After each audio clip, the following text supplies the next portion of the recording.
আসসালামু আলাইকুম এভরিওয়ান, স্বর্ণাজ কিচেনে আপনাদের স্বাগতম। আজকে আমি আপনাদের সাথে শেয়ার করব বিকেলে সহজ নাস্তার জন্য মাত্র 1 কাপ আটা দিয়ে অনেক বেশি মজাদার ও মুচমুচে একটা নাস্তার রেসিপি। আশা করি আজকের ভিডিওটা ভালো লাগবে। চলুন তাহলে দেখে নিই। এখানে প্রথমে একটা বাটি নিয়ে নিয়েছি, সেই সাথে নিয়ে নিলাম 1 কাপ আটা। আমি আরও হাফ কাপের মতো আটা নিয়ে নিলাম। দিয়ে দিলাম স্বাদ মতো লবণ, 1 চামচ চিনি, আর সেই সাথে দিয়ে দেব 1 টেবিল চামচ কালো জিরে। কালো জিরেটা অবশ্যই দেওয়ার ট্রাই করবেন। দিয়ে দিলাম 2 চামচ রান্নার রেগুলার তেল। এখন খুব ভালোভাবে হাত দিয়ে ময়াম দিয়ে নেব।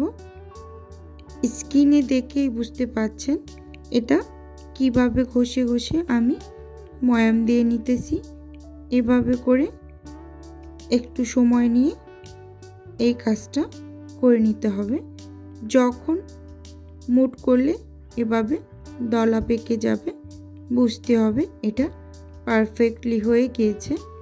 এখানে আমি মেজারমেন্ট কাপ দিয়ে 1 কাপ পানি নিয়ে নিয়েছি।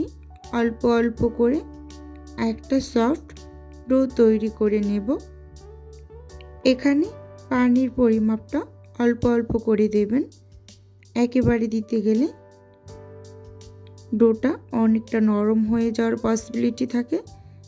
অল্প অল্প করে পানি দিয়ে ডো তৈরি করে নিয়েছি। উপর থেকে কিছুটা পরিমাণ তেল দিয়ে এটার উপর চারপাশ থেকে একটু লাগিয়ে দিলাম। এখন এখানে আমি এটাকে ঢাকনা দিয়ে 20 মিনিটের মতো রেখে দেব। পানিটা দেখিয়ে দিচ্ছি, আমার অর্ধেকটা পরিমাণ পানি লেগেছে। 20 মিনিট পরে আমি ঢাকনা খুলে ডোটাকে একটু খুব ভালোভাবে মথে নেব। এই মথে নেওয়া কাজটা যদি খুব ভালোভাবে করা যায়, রুটিগুলো বেলতে খুবই সহজ হয়। এখন এটাকে আমি সরাসরি একটা কাঠের বোর্ডের উপর নিয়ে নিলাম, নিয়ে একটু মথে নেব। মথে নেওয়া হয়ে গেলে আমি একটা লম্বা ডো তৈরি করে সেখান থেকে লেচি কেটে নেব। এখানে আমি হাতের সাহায্যে কাজটা করে নিচ্ছি, আপনারা চাকু দিয়ে করে নিতে পারবেন। 3টা লেচি কেটে নিয়েছি। 2টা আমি সাইডে রেখে ঢাকনা দিয়ে ঢেকে রেখেছি। একটা দিয়ে আমি বড় সাইজের একটা রুটি তৈরি করে নেব। জানি না এখন পর্যন্ত কোন কোন আপু এবং ভাইয়ারা ধৈর্য সহকারে ভিডিওটা দেখতেছেন, তাহলে অবশ্যই এখনই একটা লাইক দিয়ে দিন প্লিজ। আমার ভিডিওতে লাইকের সংখ্যা অনেকটাই কম, তাই অনুরোধ করছি একটা লাইক দিয়ে দিন প্লিজ। একটা রুটি বেলে নিয়েছি, দেখিয়ে দিলাম এটার পুরুত্বটা কেমন হবে। একদম অনেক বেশি মোটাও না, আবার অনেকটা পাতলাও না, মোটামুটি। এখন আমি ওপর থেকে কিছুটা তেল দিয়ে দিলাম, দিয়ে ব্রাশ করে নিলাম। এরকম একটা ব্রাশের সাহায্যে এটাকে খুব ভালোভাবে ব্রাশ করে নেবেন, বা চামচ দিয়ে করা যায়। এখন আমি এখানে এভাবে একটা চায়ের ছাঁকনি নিয়ে নিয়েছি, দিয়ে দিলাম 1 চামচ কর্নফ্লাওয়ার। উপর থেকে কিছুটা ছাঁকনি দিয়ে এভাবে একটু ছড়িয়ে দিলাম। এখন হাত দিয়ে সম্পূর্ণ রুটিটা মেখে 2 সাইড দিয়ে এটাকে এইভাবে করে ফোল্ড করে আমি রোলের শেপ দিয়ে এটাকে ভাঁজ করে নিয়েছি।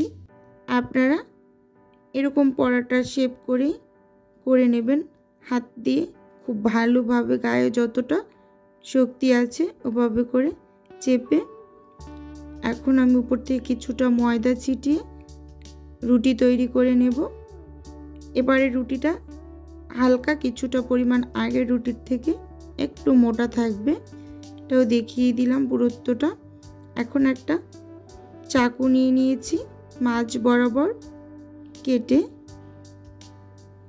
লম্বালম্বিভাবে কেটে নিয়েছি। এখন স্ক্রিনে দেখেই বুঝতে পাচ্ছেন কিভাবে করে চাকু দিয়ে কেটে নিচ্ছি। এটা মুখে বলে দেওয়ার কিছু নেই, দেখেই বুঝে নেবেন। এভাবে করে কেটে রুটিটা সবগুলো নাস্তার জন্য রেডি করে নিলাম। এখন এই যে এইভাবে করে নিচ থেকে উপর দিকে উঠিয়ে একটা একটা করে আমি সব নাস্তাগুলো তৈরি করে নেব। ভিডিওর এই পর্যায়ে এসে ভিউয়ার্স আপু এবং ভাইয়েরদের উদ্দেশ্যে একটাই অনুরোধ, প্লিজ চ্যানেলটি সাবস্ক্রাইব করে পাশে থাকার অনুরোধ রইল। আর অবশ্যই ভিডিওটা দেখার শুরুতে একটা লাইক দিয়ে দেখা কন্টিনিউ করুন।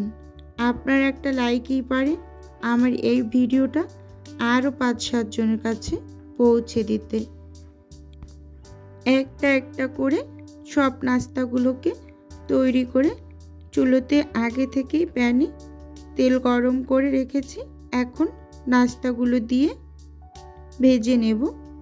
চুলোর জালটা এই পর্যায়ে মিডিয়ামে থাকবে, মিডিয়ামে রেখে একদম সব নাস্তাগুলোকে ভেজে নিয়েছি। ভেজে এখন তুলে নিলাম, একটু সার্ভ করে দেখিয়ে দিচ্ছি। এটা দেখতে মাশাআল্লাহ কতটা সুন্দর হয়েছে এবং খেতে খুবই ভালো লাগে, খুবই মুচমুচে হয় এই নাস্তাটা। এটা চায়ের সাথে খেতে দারুণ লাগে। আপনারাও বাসায় এইভাবে তৈরি করে 5-7 দিন সংরক্ষণ করে খেতে পারবেন। আজকের ভিডিও এ পর্যন্ত।